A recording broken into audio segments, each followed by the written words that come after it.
आना चाहूँगा। माननीय मंत्री जी, हम लोग आते हैं पूरब से और हम लोग हमेशा दैवीय आपदा के शिकार रहते हैं।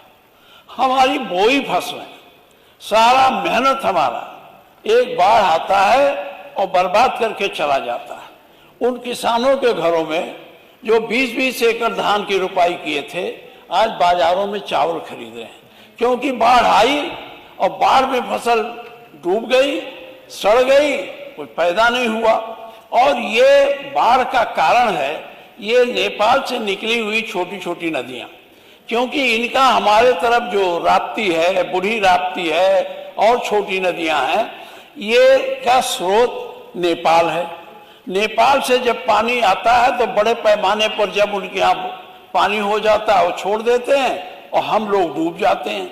और उस डूबने में घरों में पानी घुस जाता है, लोग छतों पर रहते हैं। आप अब की बार देखिए कि बहुत से गांवों में, हमारे विधानसभा में छतों पर लोग 3-3 दिन बैठे रह गए।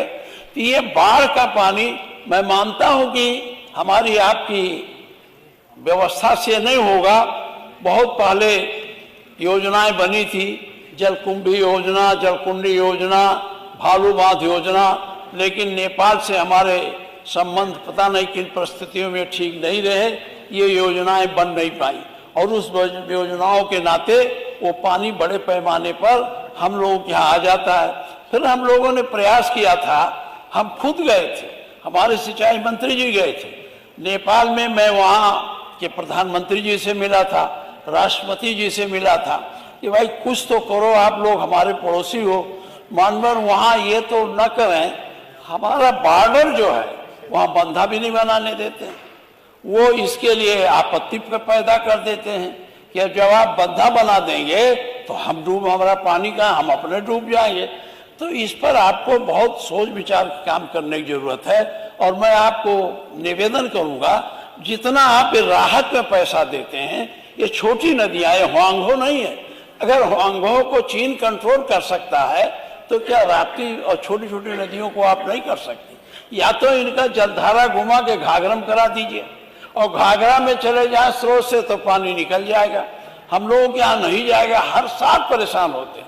दूसरा ये है कि इस पैसे से बचा के अगर इनके किनारे आप तटबंध बना दें बहुत आपने कमीशन, हमने बहुत कमीशन पढ़ा भी है, कमीशन की रिपोर्टें भी है। सबसे पहले जयसुखलाल हाथी जी के टाइम में कमीशन बना, वो उसके चेयरमैन थे।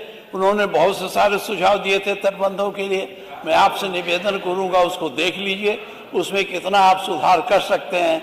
हमारे जो तटबंध अगर आप बना देंगे तो हम बाढ़ से बच जाएंगे। हमारा एक ये है मान्यवर, एक बंधा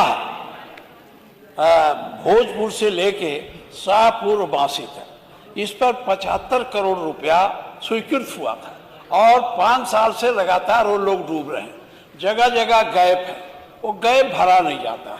जब हमने पूछा क्यों नहीं भरा गया तो कहते हैं साहब पैसे नहीं पाते हैं। और 75 करोड़ का वो आज ज़्यादा उस पर लागत आ गई होगी। लेकिन आपसे निवेदन है, आपने भी 5 करोड़ रुपया कुल उस पर दिया है और 5 करोड़ में वो गैप नहीं भरा जाता। और आपने मुझे लिख के दिया है बहुत गैप है उस पर, हम उसे ठीक कराएंगे। मेरा आपसे निवेदन है इन गैपों को आप ठीक करा दें, जिससे कि हम लोग बाढ़ से तो बच। आदरणीय पांडे जी, हाँ, हम खत्म कर देना सर, हम खुद सबको रोकते थे, मैं मान लेता हूँ आपकी बात। मान्यवर, एक बात और मैं कहूँगा, इसको आप गंभीरता से, हम लोग बहुत परेशान हैं, लाख कोशिश करते हैं, खाद डालते हैं, बीज डालते हैं। अच्छा, जो हमने कुछ एरिया का बंधे के माध्यम से बाढ़ रोक दिया है, एक बूढ़ी राप्ती का बायां तट, हम दायां तक हमने पूरी बाढ़ रोक दी और बहुत बड़ा बंधा बनवाया था। सिंचाई मंत्री जी थे वीर बहादुर सिंह से कहा करके, और उधर से अब हम लोग सुरक्षित हो गए। इधर बूढ़ी राप्ती के तरफ से अगर बायां तट इसका बन जाए तो पूरी तहसील हमारी इटवा और डुमरियागंज दोनों बाढ़ से बच जाएगी। यही मेरा आपसे निवेदन है। धन्यवाद पांडे।